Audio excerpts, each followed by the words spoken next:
everyone, and welcome to our session today, which is on our comprehensive monthly tax update, brought to you live by Tax Nuggets Academy. Hello, I'm Joyce Ong, and I'll be your host for today.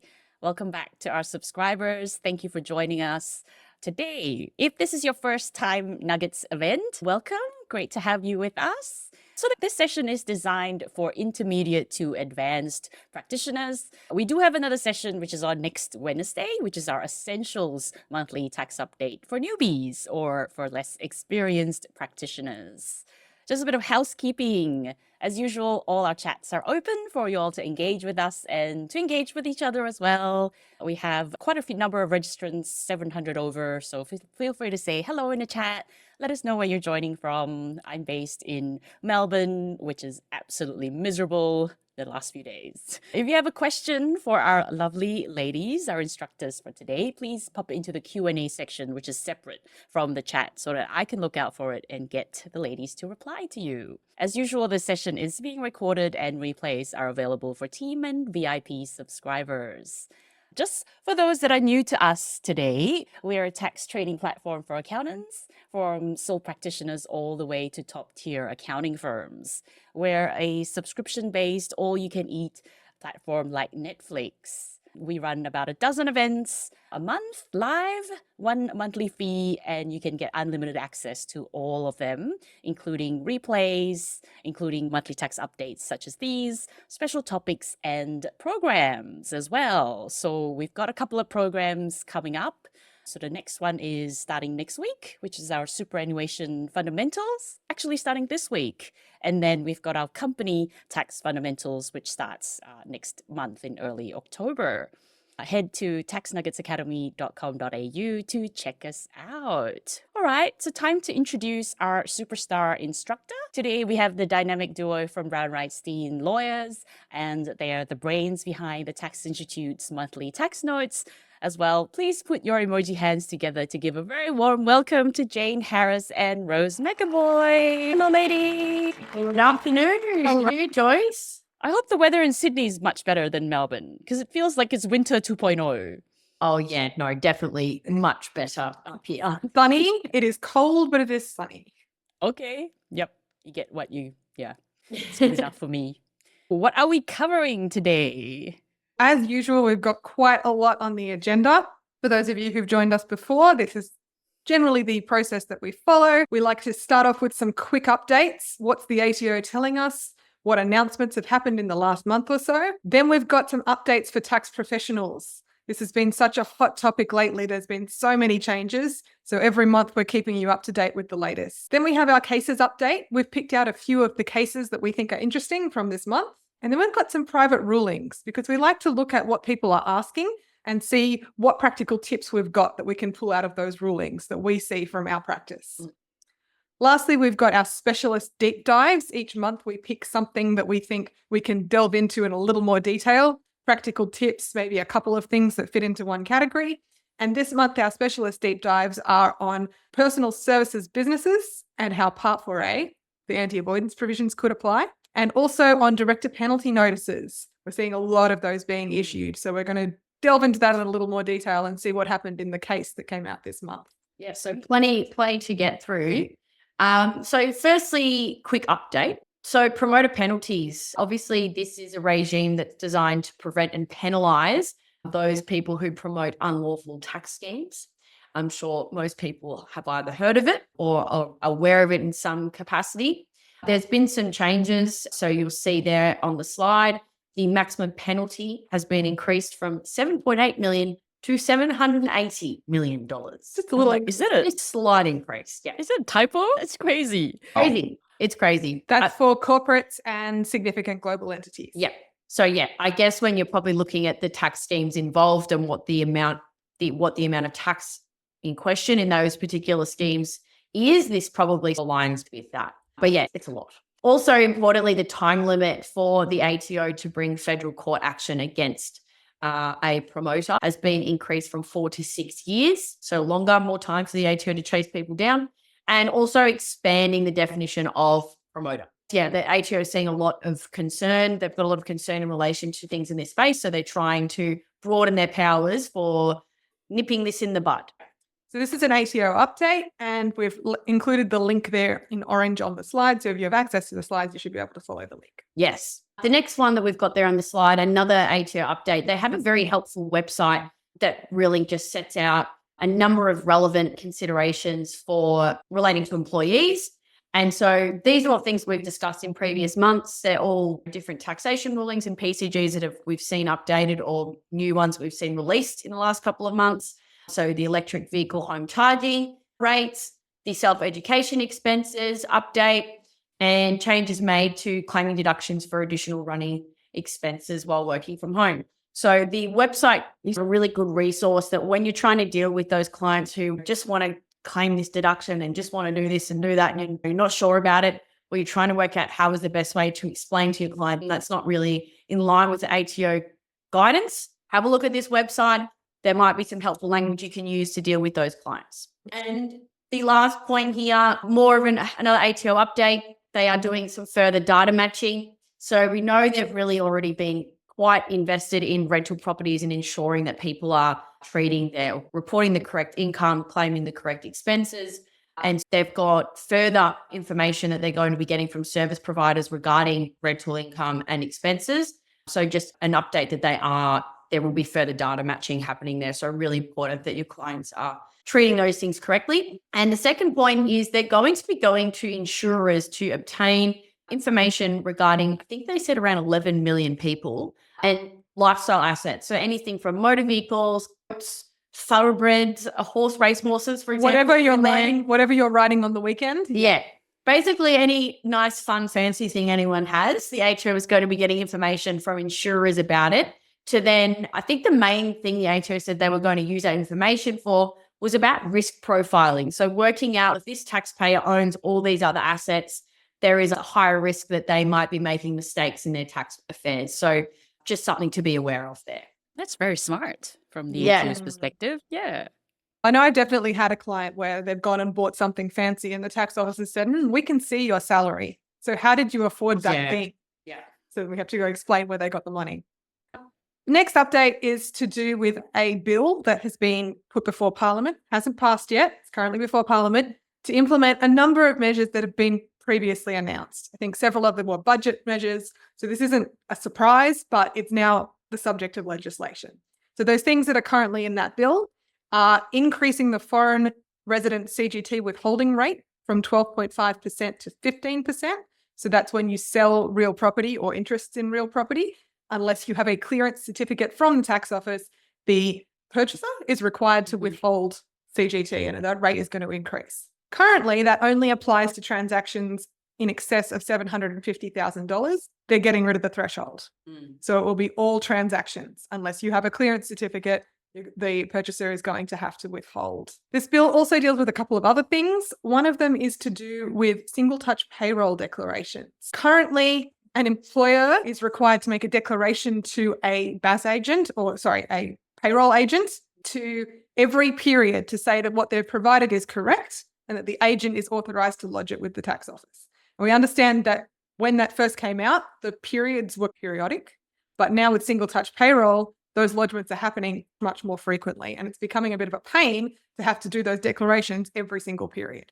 So they're going to change the law and make it so that employers can have kind of a standing authorization with their agent. So we don't have to get that every single time. So that sounds like good news in terms of reducing red tape. This one's a bit of an interesting one. They're extending the period for the Commissioner to amend a tax assessment for small and medium businesses from 2 years to 4 years. And when this was first announced, we were a bit confused and worried, going, are we just getting rid of the 2 years? What's happening here? And they're not just getting rid of the 2-year amendment period. They're doing it in a taxpayer favourable way. So that means that if a small business taxpayer discovers something in an earlier tax return that they want to amend, they will now have 4 years to lodge an amendment request in relation to that assessment. The Commissioner doesn't have a matching power on the Commissioner's side. So it's still a 2-year period for the Commissioner unless there's been fraud or evasion, and they can open up earlier years under those avoidance provisions. Taxpayer has 4 years, Commissioner only has 2 years. And if the taxpayer requests it and the Commissioner does go back, the Commissioner is limited to the matter that the taxpayer requested the amendment about. So if they open up the 4 years, that doesn't give free rein to the commissioner to go back and examine that whole year. It just gives them the power to give effect to the amendment request that the taxpayer has made. So I think probably a good thing. Very good. Can I ask, when do these changes take effect? Is it on royal assent? Not sure Okay, is the short answer to that. no worries. And then reducing the use of checks. Currently, the tax office is required to give a refund. And if they don't have a bank account on file, it doesn't matter. They have to give a refund. They're trying to strongly discourage the use of checks. And this new power says that the tax office will be able to hold on to refunds for up to 90 days while they chase after the taxpayer and try and wrangle some bank details out of them so that they can do it by bank transfer instead of sending a check. So I think that's not a surprise to anyone, and that the use of checks is dropping significantly and is a pain for everyone involved. So I think that's probably a good move as well. Okay. Tax professionals. There's been a lot of changes recently. And if you've attended our sessions before, this slide will be familiar to you. This is the determination that was issued in late July and was meant to come into effect on 1 August 2024. It introduced 8 new obligations, of which some of the key ones of concern were the requirement to correct false or misleading statements. And if you made a statement on behalf of your client, like in a tax return, and the client, we found out that it was incorrect, the client refused to correct it, you would be required to dob that client in to the ATO. That was one of the concerning ones. The other one was the obligation to notify the client of any matter that could possibly influence their decision to engage you as a tax agent. Now, both of those things caused a lot of concern in the tax profession and were introduced without proper consultation, really. So last month, we had the announcement that there would be a deferral of start date for firms with more than 100 employees. That would be 1 January 2025. And for firms with 100 employees or fewer, that would be 1 July 2025. When this was announced, there was a caveat on that said, as long as they continue to take genuine steps towards compliance during that transitional period, to which we said, how can you take genuine steps towards compliance for dobbing someone in? Either you dob them in or you don't dob them in. Oh, I'm going to dob them in. I'm really going to dob them in. Doesn't really make a lot of sense. Yeah, it's, are you pregnant or not? Yeah. Exactly. You can't take steps. Can't take genuine steps to Yeah, it's tricky. It was tricky. Very tricky. So the good news is this has now been properly enacted, not just announced. And when they enacted it, they took off the caveat. So it is just a deferral of start date. There's no longer a genuine steps towards compliance requirement. Now, it's been a bit exciting in Parliament because there was a motion to disallow the entire determination. And it went up before the Senate and the votes were 31-31. And apparently that is a no. That lands Okay, it was not the majority. And so... Yes. Yep. So Oh my that's gosh, a no. that's so close. I know. Yes. So the determination stands with the obligations in it. So it's still currently the rules, but there's a watch this space on this. So I've been talking to our friends at the Tax Institute, and the professional bodies have all been advocating very strongly with the government. And I understand that the government is considering legislating this properly, maybe at that point withdrawing the determination and putting in place some more detailed legislation. Some of the things they're considering is getting rid of the any matters obligation to report to your client any matters that could affect them engaging you as a tax agent, and replacing that with an exhaustive list of things that you are required to report. So that's a positive step if they do end up going down that route. At the moment, all we have is this is the kinds of things that have been discussed. So watch this space. We will hopefully see some changes coming down the pipeline. Fingers crossed. Fingers crossed. Okay. So a couple of other TPB updates. You may have seen, so the TPB released a webinar on whistleblowing and confidentiality obligations. So would recommend going and watching that webinar if it's of interest to you. We've got the link just there on where the orange underline wording is. And just a reminder as well that they, as is usually the case, all of the penalty units have been increased. It's going to be more expensive Yeah. if you get fined. Yeah. Is the bottom line. Yeah. It's gone up from, I think, $312 to $330. Yeah. As an example of what that means, we've just included down the bottom there. These are the fines that apply for providing tax agent services without being a registered agent, for example.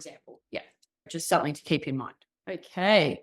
Cases? Yes. I think you're up first, Jane. I Yes. am up first, and it's a payroll tax case. And I know that our audience today is coming to us from all over Australia, and this is a state taxes case. But I think it's got wide enough application across all of our jurisdictions that it's worth us just talking about it for a bit. The case is about Uber. And Revenue New South Wales has assessed Uber for $81 million worth of tax. That's a lot. Yeah. And hopefully everyone on today's session will know a little bit about how ride-sharing apps work. But in case you don't, or for the purposes of explaining this case, we have our little rider up there in the top right-hand corner looking at their phone and ready to book a drive. The driver has an arrangement with Uber that lets them use the app, use the platform to find riders. And Uber has an arrangement with the driver about collecting the fares. If you've ever ridden on a rideshare platform or using one of their services, when you get your credit card statement or you get the email confirming that you've paid, you'll see that you have made a payment to the rideshare platform. That's whose name appears. It's not the driver's name. So to Uber in this. To Uber in this case. So the question then is, the cash is flowing from our rider to Uber, and then Uber will remit that to the driver. So for payroll tax in New South Wales, payroll tax applies to taxable wages. And taxable wages include amounts paid under a relevant contract.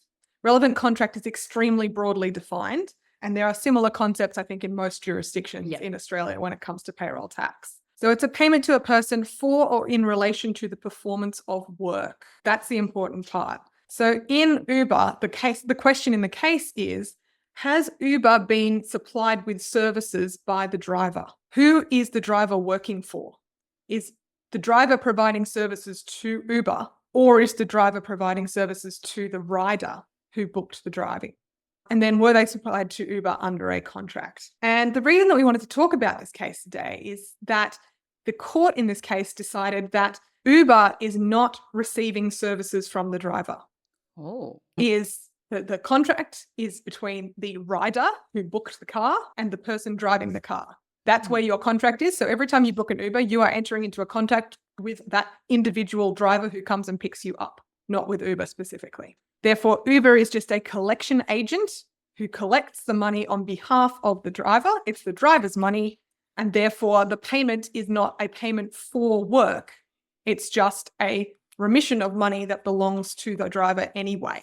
Now, this is a little bit different to some of the cases that we've seen recently. Under relevant contract, before I move on, I just do need to note in New South Wales, we have a number of where you can say that something is not a relevant contract if one of the exclusions applied. They tried to argue a number of exclusions in this case, but none of them were relevant. However, they did get out on the basis that this was not a payment by Uber for work. So this is interesting because we've had a number of cases from around Australia recently, particularly in relation to medical centres. So in Optical Superstore case in Victoria and the Thomas and Nas case in New South Wales, they found that health practitioners who work for a medical centre are providing services to their patients, but are also providing services to the medical centre. The medical centre is branded, it's attracting people to come and use it. How is it doing that? By having those doctors there.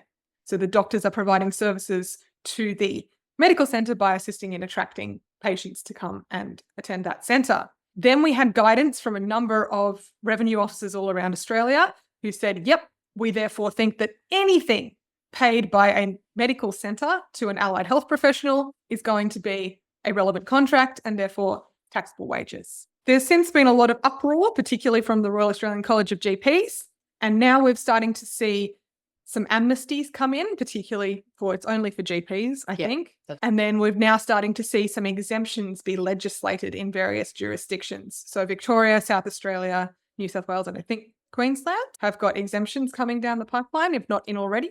But those are all only in relation to GPs who are bulk billing. And I think I know in New South Wales, there is a threshold test. There's an 80% test. So 80% of the work that you bill as a GP has to be bulk billed, which where we live in Sydney, it does not include many GPs. So it will be interesting to see what comes out of this Uber case. Now, both of those, Thomas and Nas and Optical Superstore, were courts of appeal. This Uber case is the Supreme Court. So we think it's very likely that this decision will be appealed. And it's too early to start advising clients on this. But if you're an accountant out there, a tax agent, and not a lawyer, be careful advising on payroll tax anyway. It's a state tax. It's not covered by the tax agent services legislation. So it could be legal advice. So get specialist advice and also watch this space. Yeah. Be interesting to see what happens. It will. Yeah. Yeah, it's more the ramifications that will trickle down to other industries because how many Yeah. rideshare providers are there? And we've already Understand. started to see the revenue authorities expand the medical practice approach to other kinds of industries like mortgage broking, for example. Yep. Yeah. Definitely the commissioner will appeal this. Oh, yeah. Given Absolutely. the amount of money. $81 million. Yeah. It's significant to revenue. Yeah, watch the space. Watch the space. Yes. Okay, so our next case, Holloway. We'll run through the facts, but it's more of a practical piece that we both wanted to speak to. So what we had here was a farmer passed away. As part of his estate, there was a lovely farm down in Tasmania. Alex and Gabriel, so the granduncle was the granduncle of Alex, they said, you know what, we'd like to buy this farm. So they were going to purchase the farm from the estate. They went and obtained some advice from a solicitor down in Tasmania, and the solicitor said, you know what, I actually think you're going to be eligible for the intergenerational rural transfer duty exemption. We don't really need to go into the detail of that for today's presentation, but basically it just meant they'd be able to acquire this property without having to pay the usual stamp duty. Now, as part of that to qualify, broadly speaking, they needed to set up a trust which only had Alex and Gabriel as beneficiaries. A trust, the trust was established. Unfortunately, though, the solicitor must have been a bit under the pump or wasn't concentrating, or I'm not really sure what the problem was, but either way, the trust deed was not drafted in accordance with what was required to fit within that exemption. They used the template.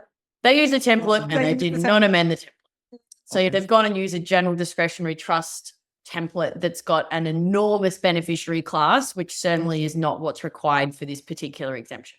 When this is realised, the solicitor says, oh, look, I'm so sorry about this. We'll fix it up. We'll do a deed of rectification. We'll fix it up. So they had thought they had fixed the deed. They then purchased the property and the Revenue Authority came back and said, that's lovely that you did a rectification to sort out your deed. However, it still doesn't comply with the requirements. This has basically just been one mistake after another. Alex and Gabriel then head off to court to ask the court to exercise its power to rectify the deed. So just generally, when you're asking a court to rectify a deed, it's an equitable remedy. And the idea is that you can see that there has been a mistake in the expression of the deed that is not consistent with the settlor's intention for preparing that deed. Now, generally speaking, rectification is not going to be available just because you got a bad legal outcome. But by the same token, if rectifying the deed allows you to fit within a duty exemption and avoid paying stamp duty, then that's not a bar to the court granting that rectification. It's very much a factually heavy exercise. And what the court is really looking for is clear proof of what the intention was of the client and therefore the settlor at the time of establishing that deed. So fortunately for Alex and Gabriel in this case, there was enough correspondence between them and their solicitor to clearly evidence their intention that they were setting up this trust solely for the purpose of acquiring this property. It needed to be set up in a way that would allow them to qualify for this intergenerational rural property exemption, or rural transfer exemption. And so the court said, yes, we think there's enough evidence. We're going to rectify the deed, so amend the terms of the deed so that it would fit within that exemption. Good news. The practical points we want to take from this, we regularly get accountants or clients, I've lost my trust deed. Can you do a deed confirming the terms of the trust, deed of rectification? Or this trustee was named, but it should have been this trustee. Can you do a deed of rectification? Other ones are the certain dates, or I'm trying to think I of was some other supposed to settle examples. it for $100 and I accidentally had fat fingers and made it 10 million. Yeah. Like we've seen an assortment of reasons that people want to rectify their deed. And what we have to say to them is, sure, we can prepare this deed for you. We can confirm what your intention was. I will always personally ask if there is something that evidences what that intention was that you can annex to the deed to help support it and bolster that deed. However, we can't guarantee that if it ends up in front of a revenue authority or, state or federal revenue authority, it is going to satisfy their requirements. Here they had made some mistakes. So potentially if this had been done correctly, maybe it would have worked.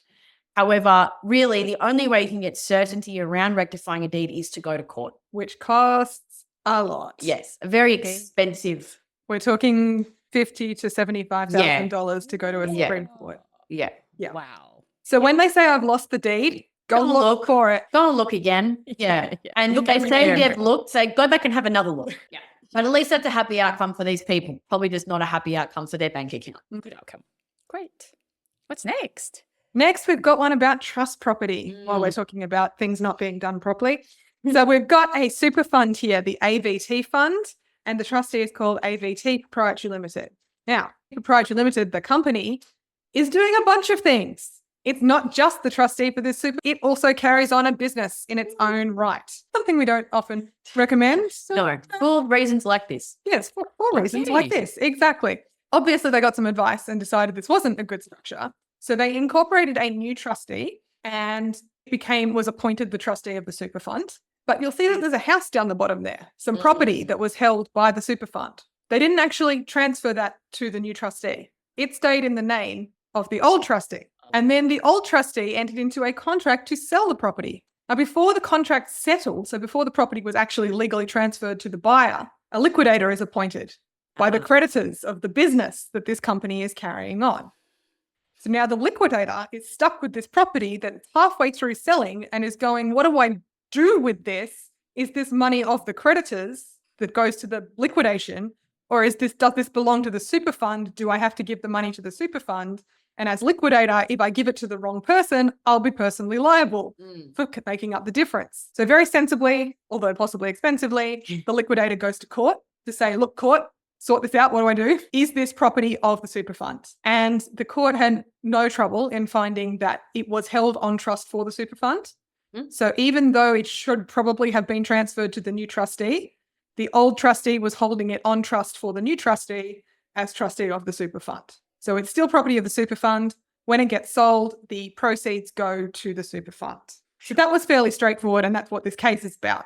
They did note in the case that there are a couple of SIS Act issues. And if you know anything to do with super funds, you might be able to spot them. And there is nothing to stop the commissioner from going after them for this. So the new trustee has some issues with this property.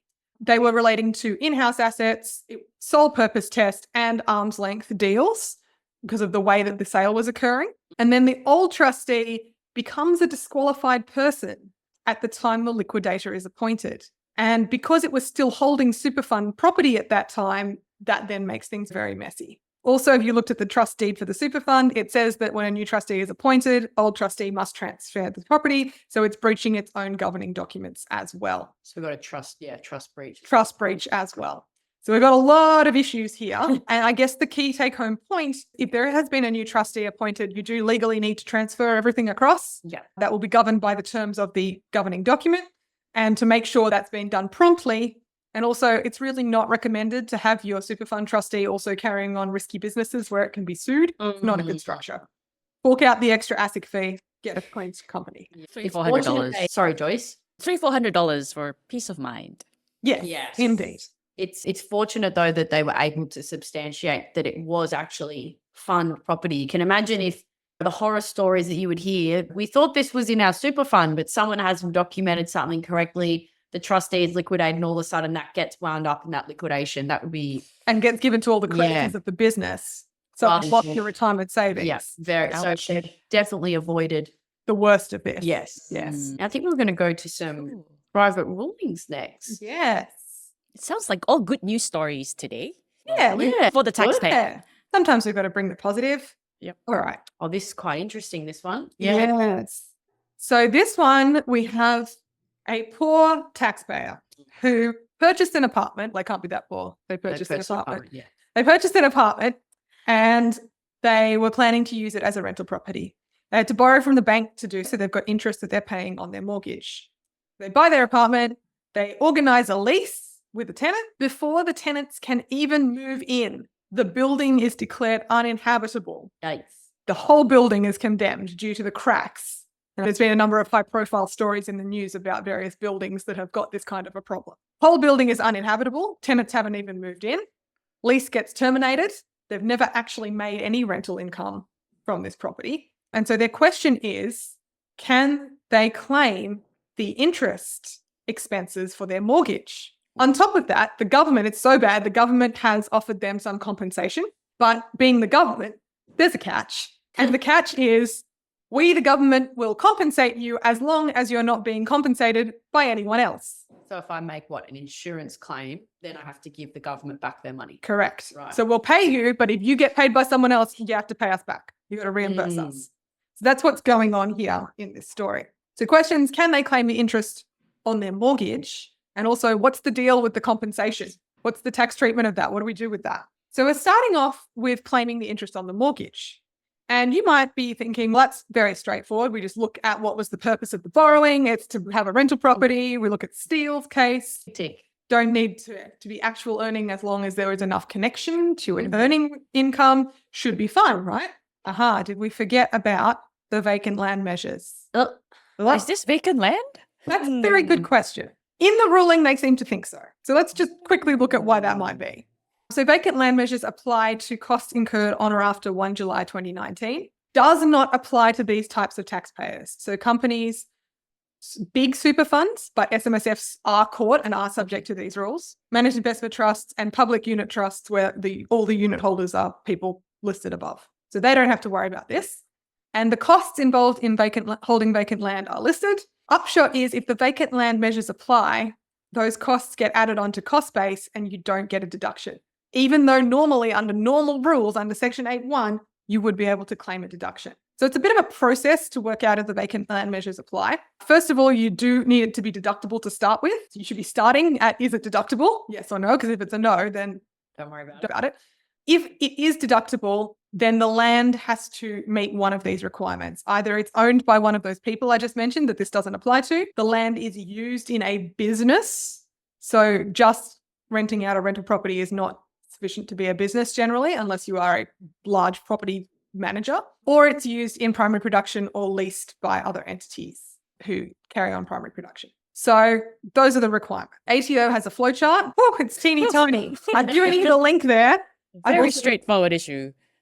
Yes, very straightforward issue. I've given you a simplified version here, which is my one. So first of all, land is vacant land if it does not have a substantial or permanent structure on it. So substantial or permanent structure, you're looking at barns, wind turbines, buildings, obviously, like residential towers. Things that are not substantial or permanent structures include a letterbox in the example, in case you were wondering. So if it doesn't have one of those, it's vacant land. If it does, then we have to ask some more questions. And this is where I have a big question about this ruling, because we have to ask, is the structure residential premises? And in this case, it was a residential building that was condemned. If it's not residential, it has a structure on it and it's not residential, then it's not vacant land. So you're good. You can claim your deductions as long as it's deductible. If it is residential, we have to ask, did the current landowner build it or substantially renovate it? And so that's where I have the question in this case, because it doesn't seem like they built it or substantially renovated it. So I'm not quite sure how it ended up being vacant land. But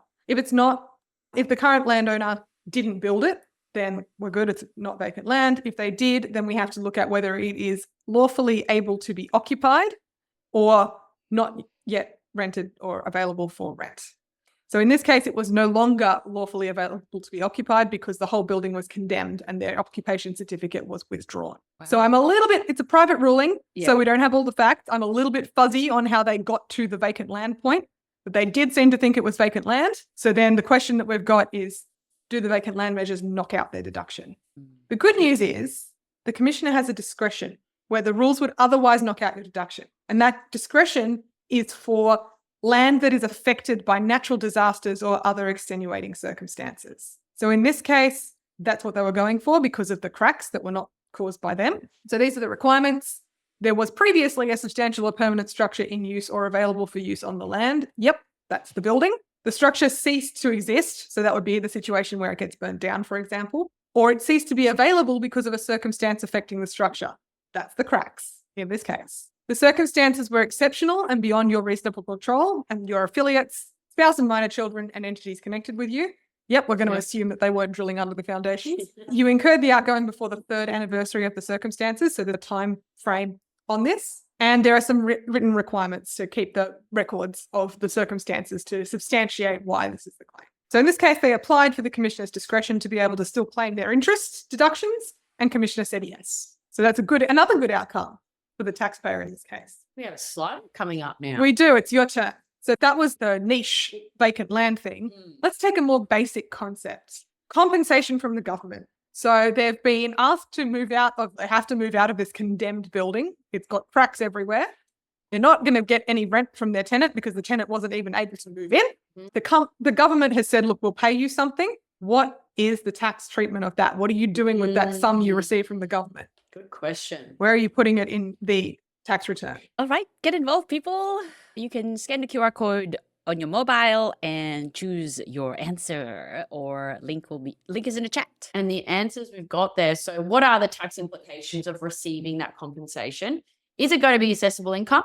Is it a capital receipt that will reduce the cost base of the property? Is it a capital receipt that has no tax implications? Or we've been giving you an I don't know option as well. Nothing wrong with I don't know. Tax is hard. Yep. Tax is hard. We get it. Yeah. So scan the QR code, give it a go. It's all anonymous. No judgment. No judgment. That's right. Capital versus revenue type question. But even if it is capital, then does it reduce the cost base or not? All right. More than 50 of y'all have given it a go. Guys. Now we know that this group is pretty smart. So it's hard for us to catch them out. So let's see how you go today. So the answer is in green? Is that the correct The answer? answer We have caught you out for once. We've caught you out, but Yeah. because when we're looking at the tax treatment of compensation receipts, we really have to know what is the payment for. Yeah. And from the vague description I just gave you, it's very hard to tell you what the government is paying you for. So there's been some examples where the government has actually outright bought the property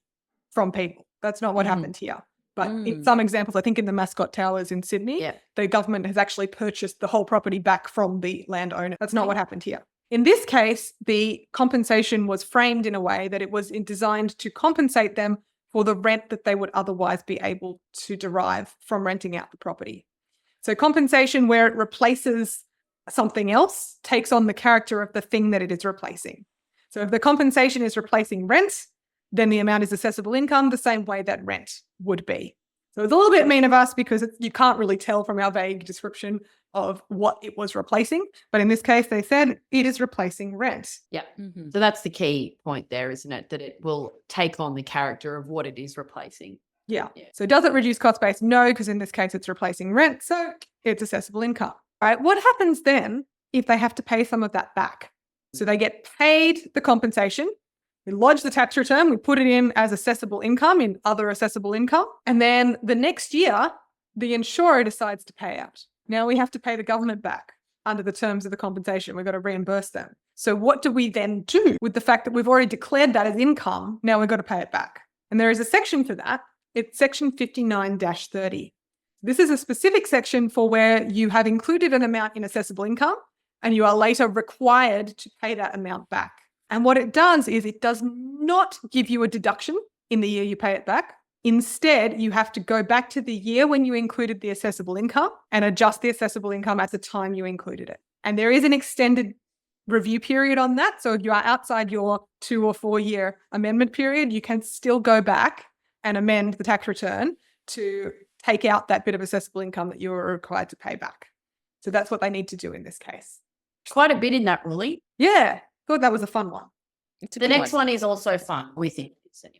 We were amused. Yeah, we have a bit of a dark sense of humour, I think, is in this ruling. The facts of this ruling is there is an employer who owns a cemetery. Not a graveyard. Not a graveyard, yes. Jump in with Jane enlightened me this morning. Does anyone know the difference between a cemetery and a graveyard? Because I didn't. Yes, please enlighten me too. trivia for the day. Cemetery and graveyard.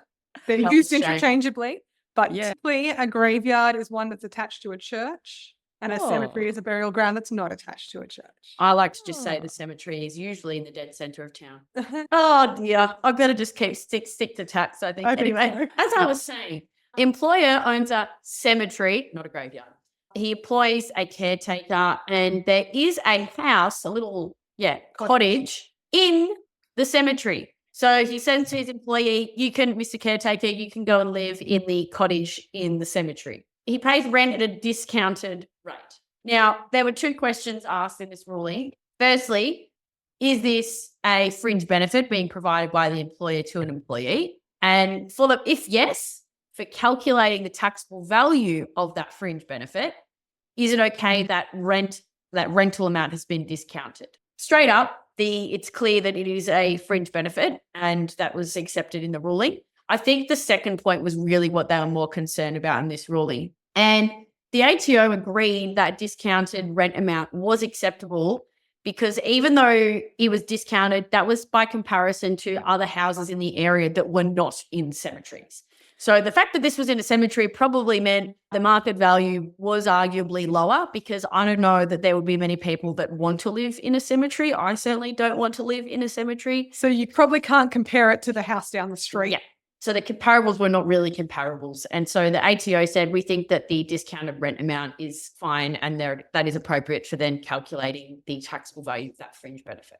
There is a miscellaneous tax ruling 2025 about housing benefits and how you value them. And it goes through a little bit about what is an appropriate comparable and how you come to that test. Yeah. So in this case, good story again. Yeah. We don't have a shortfall, so no fringe benefits tax payable. Yeah. Yes. This is another interesting one. We want to talk about when we have, so the PBR, what we had, the factual scenario was a taxpayer who was moving overseas, so becoming a non-resident, but they had a self-made super fund in Australia, and they wanted to know what then happens to my SMSF if I'm ceasing residency. Now, in order to qualify for when we're looking at the residency of an SMSF, there are some particular rules we need to follow. So firstly, the fund is established in Australia.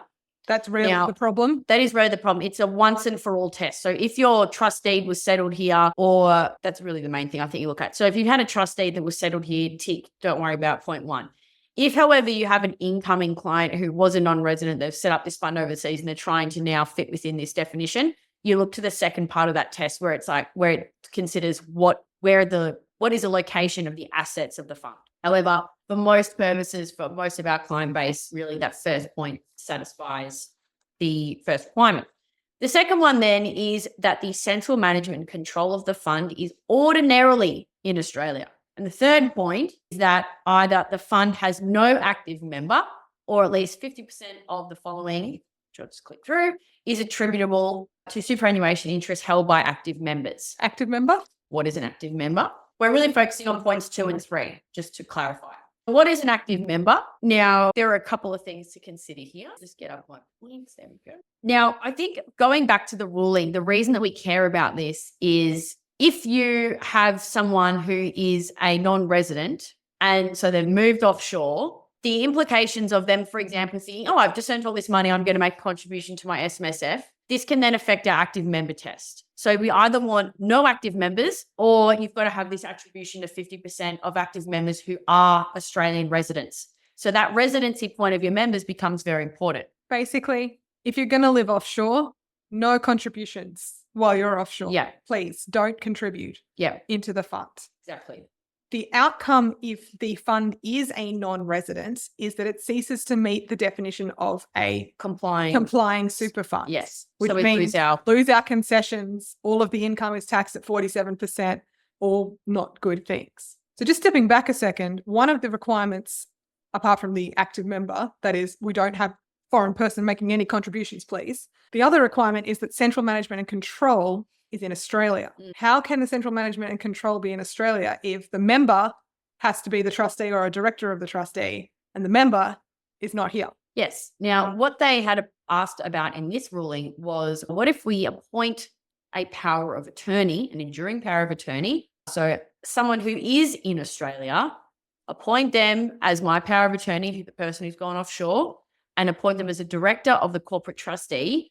Will that then allow the self-managed super fund to continue to meet that complying superannuation test? And there's a special rule in there that says that if that's what you're doing, if the member is overseas, then they can appoint someone here in Australia power. Provided that they are actually making the decision. So thinking back to when we look at central management and control in the corporate residency context, it's all about who's making the high-level decisions, who's making the important decisions for that company. And that applies here too. So as Jane said, you appoint, if you are moving offshore, you have a client moving offshore and they appoint someone in Australia who is a resident and they are making those high-level decisions, then you'll be okay. There's nothing to stop them from sending information about what's going on with the fund to the person offshore, as long as the person offshore isn't getting that information and using it to make the decisions. Yes. Because then we have our central management and control issue. And there's a ruling on this too. It's SMSF 2010/2, which goes through the ATO's guidance around this process of appointing an enduring power of attorney, director, or individual trustee, if that may be the case. The critical thing is that that person in Australia who's nominated has to actually become the trustee, or if it's a corporate trustee, actually they personally become the director. They're not just signing on behalf of the person overseas. They have to actually be appointed themselves. Yeah.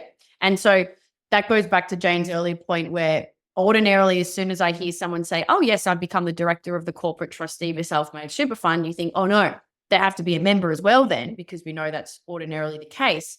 However, that's the whole point, that if done by way of the enduring power of attorney, they're the legal personal representative, then that's okay, and it's an exception to that rule. All in all, for this ruling, the first point about the fund had been established in Australia, so we satisfied the first test. They had appointed via enduring power of attorney a person who was an Australian resident who made the high-level decisions, that was the director of the corporate trustee of the self-managed super fund. So the central management control test was satisfied. That was ordinarily in Australia. Oh, one more thing on the ordinarily in Australia point. It has to be the case that there's some kind of permanence. It can't just be a temporary, you're doing it for a week or a month. It's some kind of, there's a little bit of longevity to it. So the ATO was satisfied that was met. And finally, the active member test, because the member was offshore, they knew that they had obviously got advice, did not make contributions. There was therefore, and this is relevant, I should say, just to be clear, in the case of a single member fund, if you have, it needs to be the case that no one is making a contribution if the only member is offshore. If you had a fund with 4 members and you had 1 member offshore, you could still satisfy the test with everyone making contributions, because at least 50% of the people were Australian residents if you had the other 3 in Australia. But for the single member fund, where there's only 1 member who's offshore, no contributions. There's a bit of planning there. If you've got a client who's planning to head offshore for a while, got to ask these questions. What's the plan with the super fund? How are you going to manage that? Because the last thing you want is to accidentally trigger the non-complying fund and lose all and end up losing your 15% concessional tax rate. Yeah. Good to keep in mind. When you've got the clients going offshore, do they have an SMSF? Is there planning? Yeah. Yeah. And I understand this central management and control thing, that applies to normal trusts as well. Correct. Yes. Yeah. So it would impact any trusts that they have. Yes. Yeah, that's right. Yep. Yeah. But a power of attorney, this isn't a specific super thing. In general, a person who has a power of attorney cannot exercise the powers of another director. So normally if Rose grants me a power of attorney, that generally means that I can sign things on her behalf in her name for whatever things she grants me power to do. That's a bit different in every jurisdiction how they're run, but here in Australia, here in New South Wales, you could give a power only to do with super, or you could give a general power, meaning I could sign anything to do with Rose's bank or any other financial related things. That does not apply to directors' duties. So if Rose is a director and the company that she's a director of needs a resolution signed, and I'm holding this power of attorney that says I can do everything, I can't sign on her behalf as a director. It's a personal appointment. That is a personal appointment. Yeah. So if you do have someone who has power of attorney, they personally will have to actually be appointed.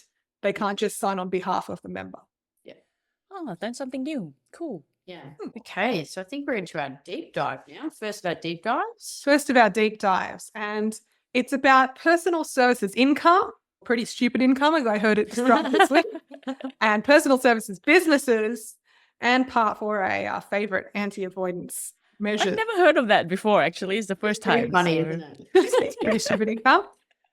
Tax Nuggets has kindly put a fun diagram that takes us through whether we've got personal services income, whether we have a personal service business, and then whether we can get out of having to attribute income under the PSI rules.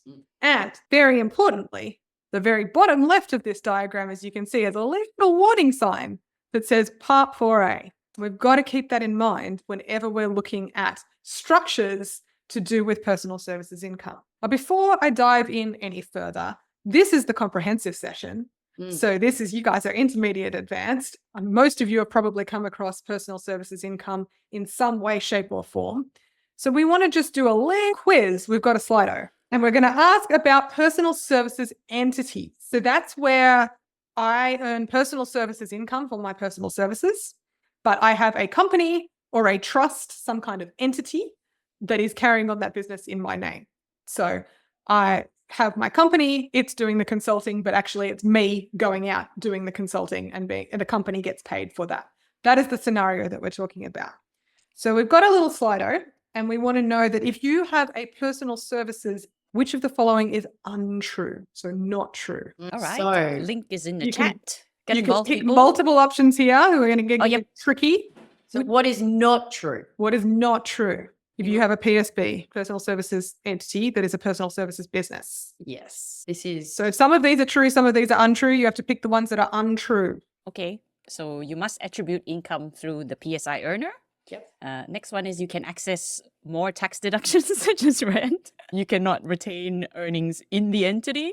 You do not need to distribute earnings immediately.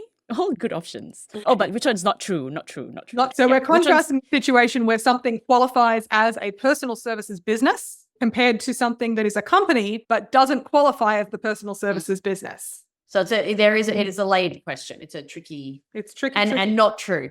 yeah, find the things Yep. that are We not needed to true. give you a tricky one today. I know the double negatives. I've already tried rewording this question to make Yes, it easier, yeah. hoping that I'm making some kind of sense over here. You can only make tax that simple. Yes. Particularly this area. Oh, PSI. Oh, is yes. brain Yes. bending to start with. Every Yes. time I look at it, I have to go look at a flowchart. Yeah.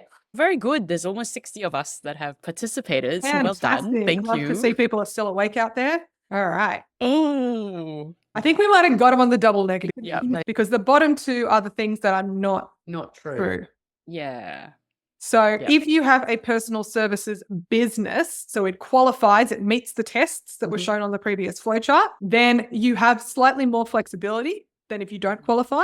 You can access more tax deductions. So there are certain things such as rent and overheads related to running the business Yep. that you can deduct in the entity because it's the entity that's being taxed. You can retain some earnings in the business. We'll talk about that when we go through this guidance. And you do not need to attribute or distribute immediately through to the income earner. So That's how we get to those answers. But I think you're right. I think the double negative. I think the double negative confused everybody no end. So let me clarify that. If you're a personal services entity that is a PSB, personal services business, then the income is not attributed through to the person who earns it. Yep. So it stays in the company or the trust. Caveat on part 4A. There are a Mhm. broader range of tax deductions. There's no requirement to immediately distribute out, so you can retain some in the business. And there is a little bit of flexibility as to who you can distribute to. So if it's a company, to the shareholders, or if it's a trust, the beneficiaries of that trust. Yeah. So it's generally desirable to be a personal services business Yeah. as a PSE if you can, because it means that you get to take advantage of having that tax rate or that tax treatment that entity structure would normally give you. Yeah, I think the people are confused with the PSE. So I Yeah. think if the question said It should straight say up PSB. PSB, then it would have been more straightforward, I think. Yes, apologies. Like, what's the difference between PSE and PSB again? So a personal services entity is an entity structure where the income that is being earned is personal services income. And So the way it's- that the rules work is if you earn personal services income, you start off in the PSI rules, which means attribution and all of these other things, unless you meet one of the tests. So if we go back, I'm hoping this is going to work, back to our flow chart. So then we're looking at the results test and then the 80% test and unrelated clients, employment or business premises. So if you are an entity structure, then you're a person that is earning personal services income, then it's a personal services entity. Yep. And so then the second part of the test is it a personal services business? Because if it's a PS personal services business, then it gets to take advantage of having that structure. You have to attribute the If it is a personal services entity that's not a personal services business, then you attribute. then you lose the value of the structure and it just gets Yeah. attributed through. So it's really just identifying the situation, the entity that is the one deriving the income as opposed to the actual individual that is providing the service. Yes. So apologies, that should have correct been name worded for it. if you are a personal services entity. That's Is, yeah. there is So a you caveated, just to go back, you said it was a caveat on the first point about income not being attributed. Yes, I did. And the reason for that is there is a common misconception out there that if you've gone through the flowchart, and that took us a while, right? We got through the things, through all the tests. We made it through the flowchart, and yes, we are a personal services business. So we get these advantages that are listed on the screen. We don't have to attribute through automatically. We don't have to pay out in immediate fashion to the person earning the PSI. So yes, we've got this. We have the ability to income split because our structure lets us do that. Then we're all good, except for Part 4A. Always except for Part 4A. Always except for Part 4A. So there is a bit of a conception out there that if you've been through the flowchart and done all the tests, then you're all good and you can do what you like with the income that's been earned by that entity. Because normally, not in PSI world, if you've got a company, the company can decide whether it's going to pay out dividends or it's going to retain, it's going to loan that somewhere else, it can make its choices. But there's a little bit of anti-avoidance that comes with personal services income by its very nature. Because personal services income is income derived from the personal skills of the person who is doing the actual work. So the ATO has come out with a practical compliance guideline. And I know I put this in as a deep dive, but Tax Nuggets has got you. We've got a whole session coming up on this particular guidance and how it could affect your clients.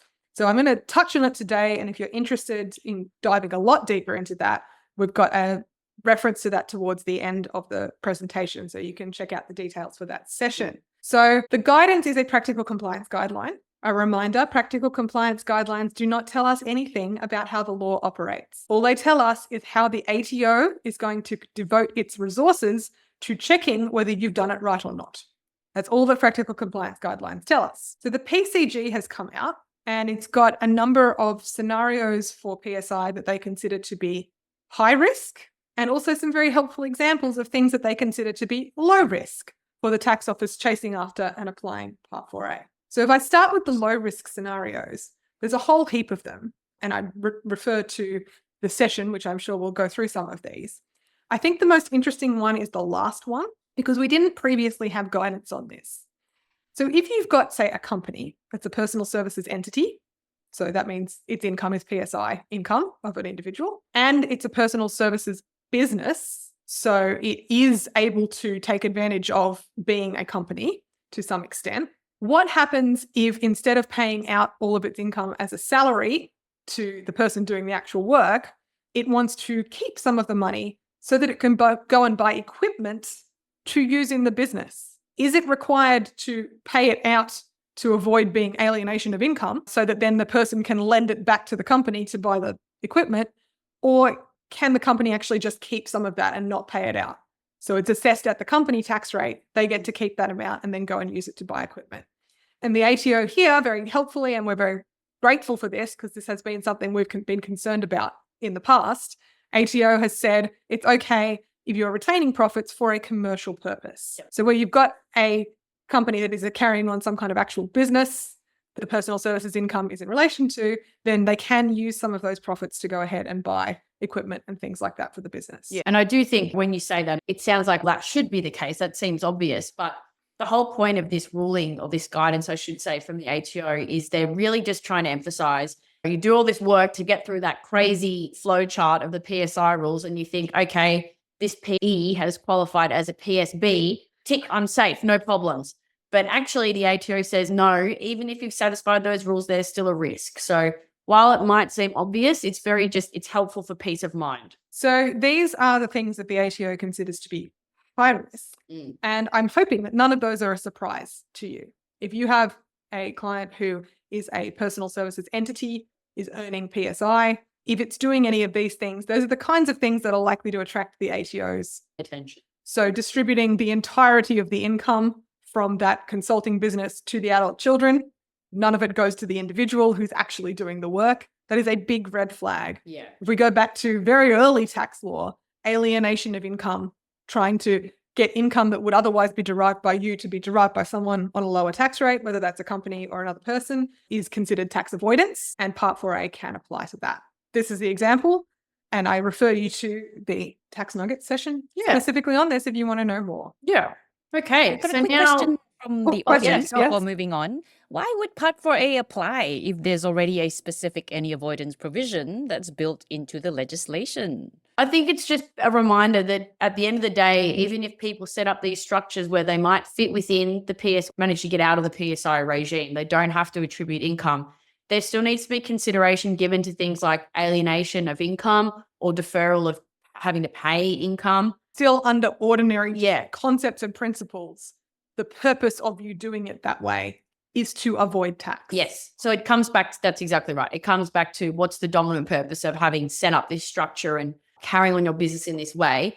Is it because there is some commercial reasoning, or have you just done this for the dominant purpose of getting a better tax outcome, deriving a tax benefit? So possibly better to look at the personal services business rules rather than being anti-avoidance measures. They're more like a concession. Correct. That's to exactly say right. that you can set it up in this way if you want, and we'll give you some concession to be able to use that structure a bit. But ultimately, if it's personal services income, you cannot effectively shift that to someone else because it is income for your services. And from very fundamental tax principles, that is income you should be taxed on. Yeah. So it's concessional, but don't take advantage of it. Yeah. It's also like Section 100A could apply, but then if it doesn't apply, Part 4 still That's apply. exactly right, Joyce. Yeah. It's the final catch-all Catch. safety net. Yeah. Cool. Hope that answers your question. All right. Shall we talk about director penalty notices? Yes. So I'm sure everyone's probably seeing a lot more, unfortunately, over the last, 12 months, more and more of this, unfortunately. ATO is Ramping up on its debt collection. Yes. Yep. So to start off, a recent case. So Bradley Gregg is our main protagonist. He had a business that had been carrying on in a company. It over time was going downhill. He was a bit like, this isn't going great. I think I'll just wrap it up. It hasn't turned out the way I thought. He was aware of the fact that there was a PAYG debt owing to the ATO. He went to his accountants, was under the impression that they had this under control. He'd gotten advice from them. He thought the accountants had gone and dealt with it. That was his words. Gone and dealt with it. Yes. So I moved on with my life. So I didn't think of it again. Anyway, Good. he then put the company applied to deregister the company. Now, if anyone has done this before, they will know that when you fill out the ASIC form, it asks you if there are any outstanding debts. He said he didn't understand this part of the form. Anyway, so He ticked no. No outstanding debt.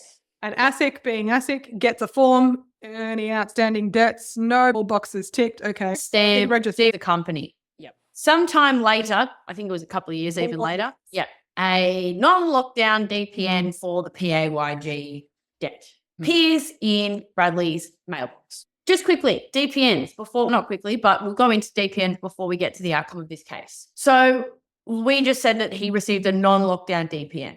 What is the difference between lockdown and non-lockdown?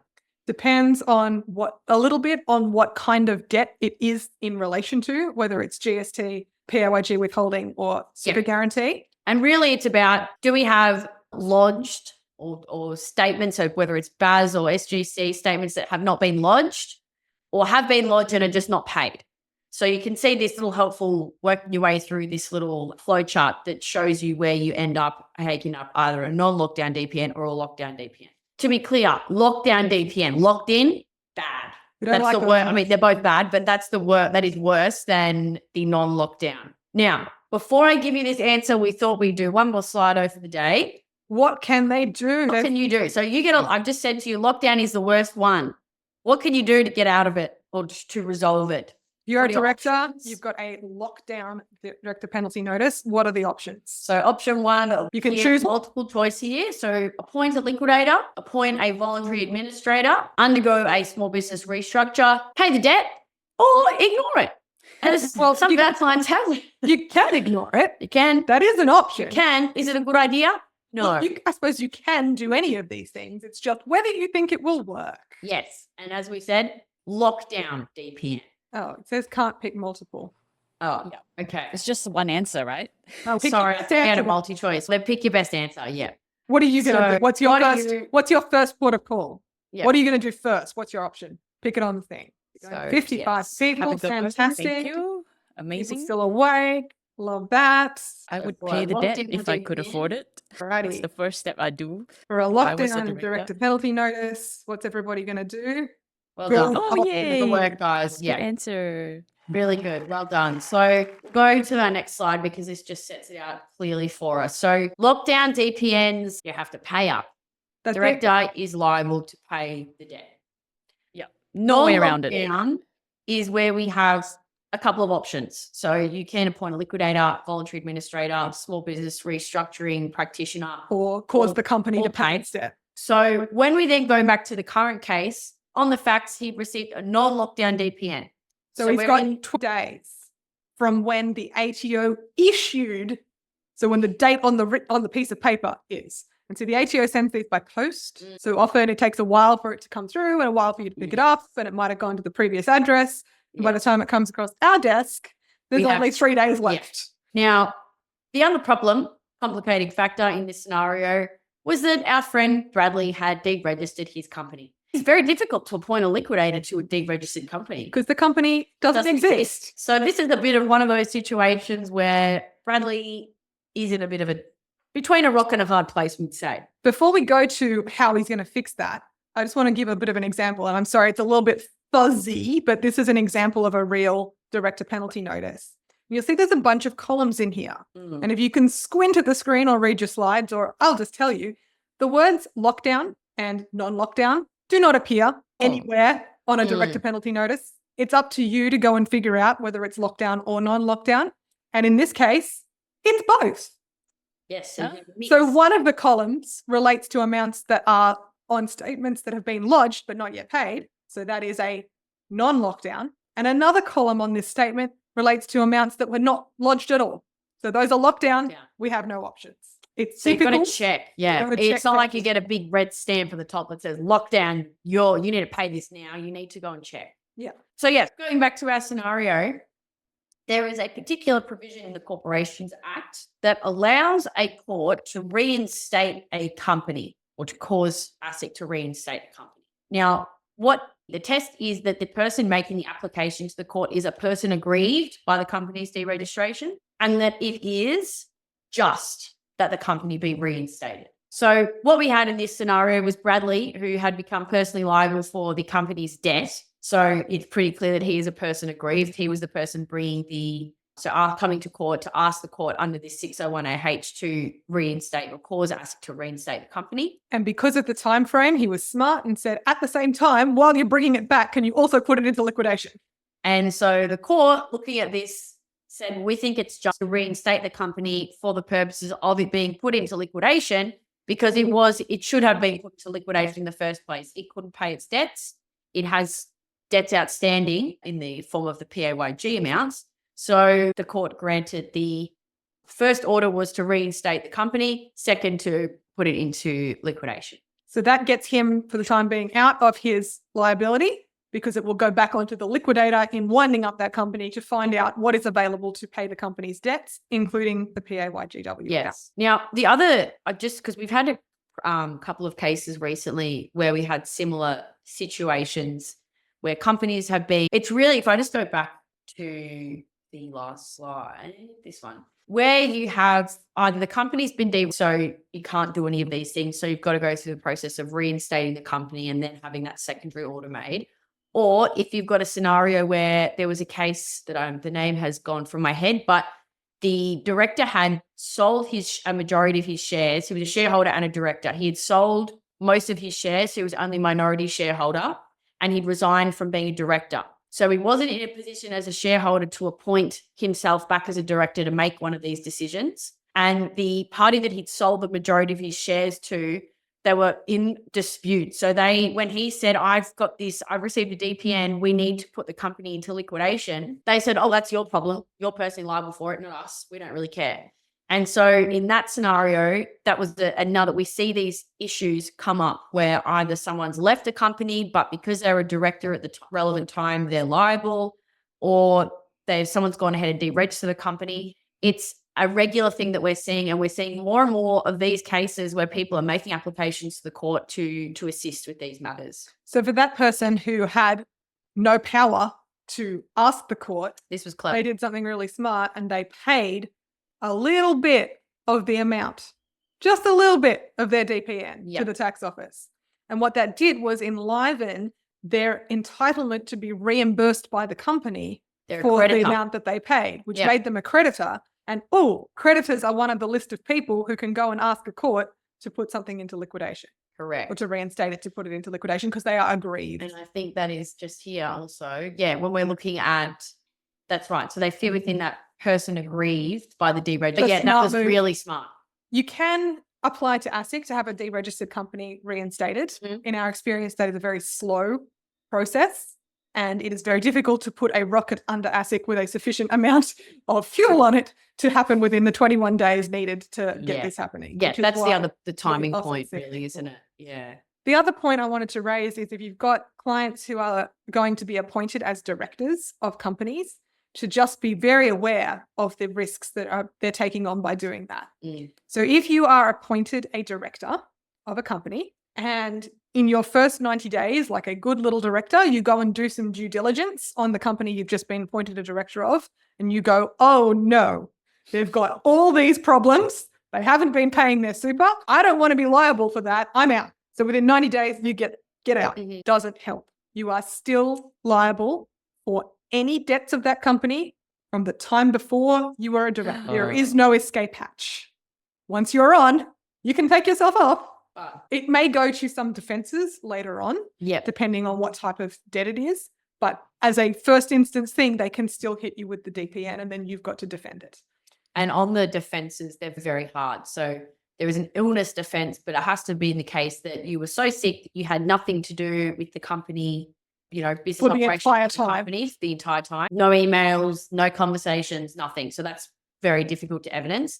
One is that you've tried, if there's a multi-director company and you have evidence that you tried to convince everyone else, we have to pay this debt, and they wouldn't do it.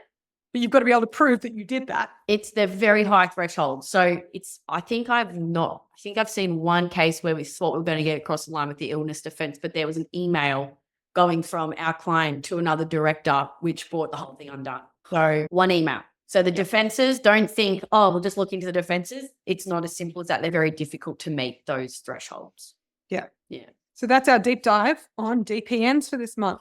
Yes. So I think that brings us to the end of our material for today. We thought, we've got lots of people online today, we thought we might have some questions. We've deliberately left time. If you've got anything you'd like us to know, pop in the Q&A and Joyce will get onto it for us.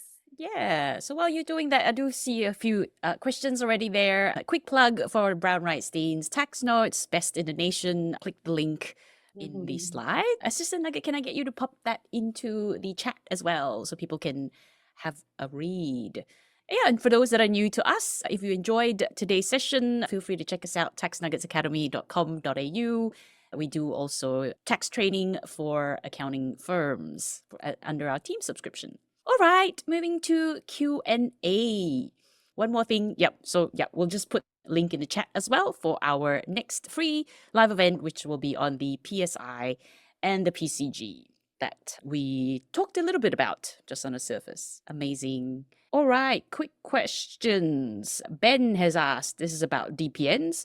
What are the implications of ticking the box that a company has no debts when seeking voluntary deregistration of a company when it actually does? A good question. It wasn't discussed in the case. I think they accepted that his story was he'd gotten advice. He thought he was doing the right thing. He thought that the issue was dealt with. He thought that the PAYG debt had been dealt with. Arguably, as a director of a company, it's your obligation to know whether or not a debt has been dealt with. But I think the court in this case accepted his evidence that he thought that was right at the time of filling out the form. I guess filling out a form incorrectly goes down to whether there's fraudulent activity, whether you're intentionally filling out the form in a misleading way. Yeah, so under the Corporations Act, ASIC has the ability to criminal and civil penalties for false and misleading kind of behavior. I think it would have to come down to the level of culpability, the blame. Were they being naughty, like deliberately naughty, or in this case, I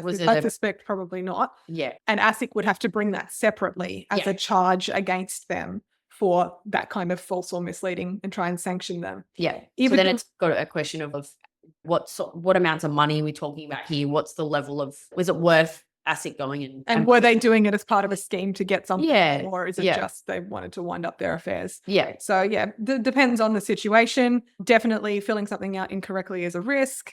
Something for you to watch out, just going back to our tax professionals code issues as they currently stand in the determination. We've talked a lot about making statements to the TPB or to the tax office. It says also, or any other government agency. Oh, okay. So that includes ASIC.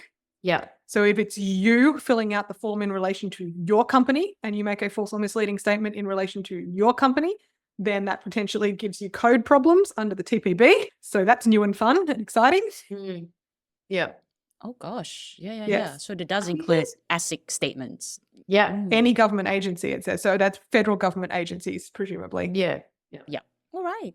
And next question about DPN. So just Olivia's just asking again, will the DPN say lockdown when it is issued from the ATO? And so what's the process? Like, how do you work it out? Do you have to go and look at all the debts? And so look at what's the debt for, PAYG or super, work out was the relevant statement lodged and the debt's just unpaid or has nothing been lodged. So that's really, and lodged by what date as well. I know it's hard to see from the fuzzy example I had on my screen, but if there is both involved, then they do break it down into columns. Yeah. So you should be able to see which columns are lodged but not paid versus not lodged. Not lodged.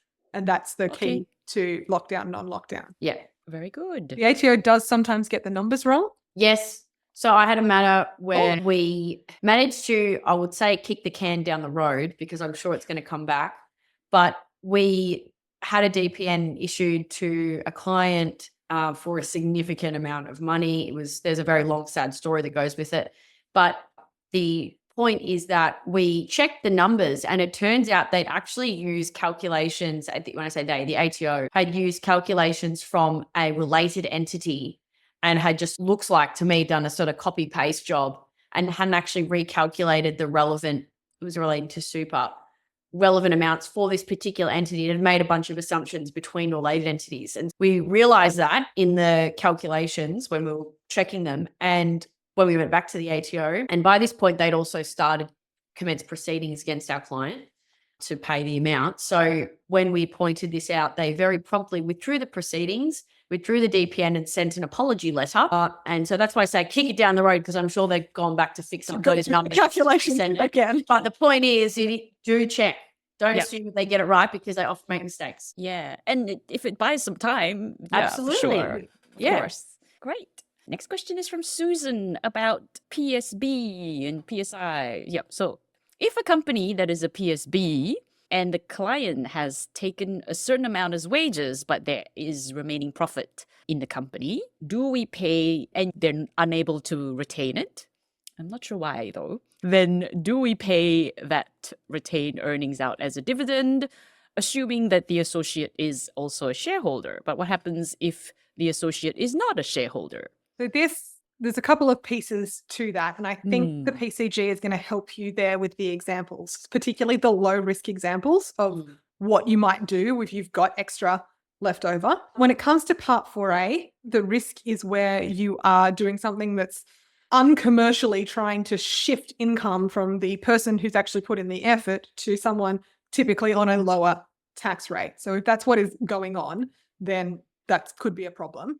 If you have someone who is a shareholder and the person who does put in the effort has taken a commercial wage, for example, out, then I don't see why you couldn't then pay the remaining retained profits out as a dividend to the shareholder.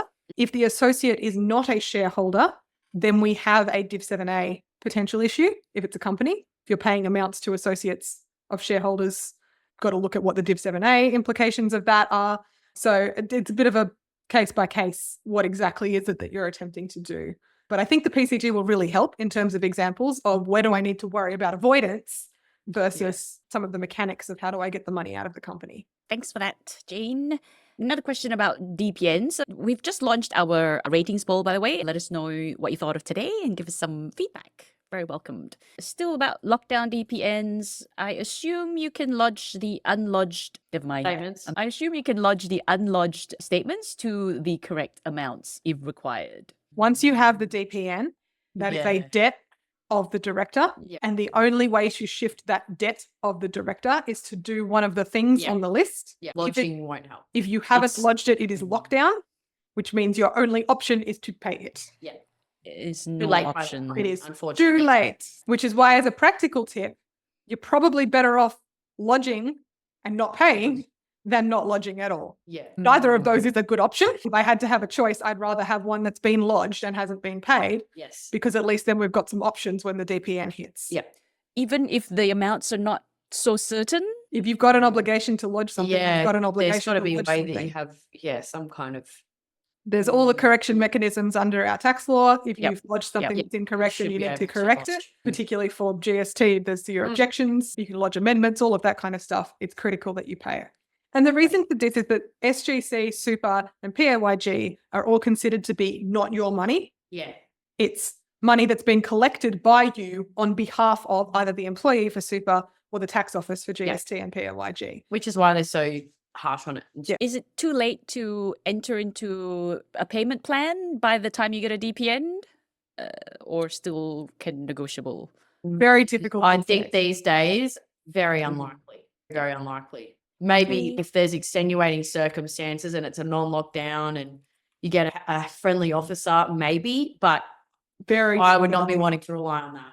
Yeah. All right, I'll take one last question and then we'll launch another poll as well. Let us know where you first heard about us. That would be very helpful for us. Thank you. Mariano has asked, tax agents are not supposed to advise on payroll tax, but can they prepare monthly declarations and registrations on... This is where it gets tricky, because people who are not legal practitioners are not allowed to provide legal services. Then there is a carve out under the Tax Agent Services Act that says that providing tax advice in relation to federal taxes is an exception to that, where the person is a registered tax agent. So the question that has to bounce back, unfortunately, is what you are doing going to be considered legal services by the Law Society in your jurisdiction? And really, way more important than that, because I can't see the Law Societies probably coming after you. What's way more important is that your professional indemnity insurance has carve-outs if you have done something that you're not allowed to do. So if you lodge the declaration, something goes wrong, you get sued, you go to your insurer, and the insurer says you shouldn't have been doing that, then your PI insurance will not cover you. The lawyer answer is it's about legal services, but the practical answer is it's about covering your rear ends. Yeah. Love it. Good answer. Yep. Make sure you look after your ASS. And that's all the Look after time. your assets. That's right. That's all the time we have left. Thank you so much, Jane and Rose. And thank you, everybody, for joining us. Hope to see you in our next free live event on all the PSI, PSB, PSE, and the practical. Yeah, All the PSs. Yeah. Wonderful. Thank you so much, all. Thank you.